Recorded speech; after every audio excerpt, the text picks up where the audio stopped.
गोपालपुर और बिस्पट्टी पंचायत के बीच में जो बड़ा पुला था, यहाँ पर एक सबसे बड़ा हादसा देखा गया। अभी पता चला कि पुला नीचे से टूट रहा है। ऊपर से दबाव बढ़ने की वजह से नीचे से टूट रहा है। कभी भी यह रास्ता ब्लॉक हो सकता है। हमारे आलमनगर क्षेत्र के बीडीओ साहब से विनती है, इस पुला का आगे मरम्मत के लिए जाँच चालू किया जाए। बिस्पट्टी कचहरी टोला वार्ड नंबर 15 पुरहन और मधेली के बीच के रास्ते में पड़ता है। कचहरी टोला वार्ड नंबर 15 में अभी कुछ देर पहले बहुत छोटा सा छेद हुआ था, लेकिन अभी कुछ बड़ा, इधर दिखाइएगा, कुछ बड़ा तरह से धस गया है। सरकार से ही गुजारिश करेंगे कि पुल का मरम्मत के लिए जल्दी जल्दी कोई सा व्यवस्था कीजिएगा, क्योंकि इधर जाने आने का कोई रास्ता ही नहीं है।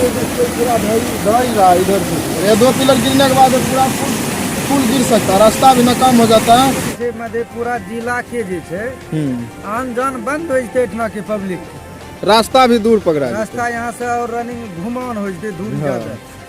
जल्दी से मरम्मत न करे। मरम्मत अगर जल्दीबाजी में नहीं होते तो ये पुल तुरंत ध्वस्त हुआ पारे। मैं रिपोर्टर बिल्ला कुमार जी।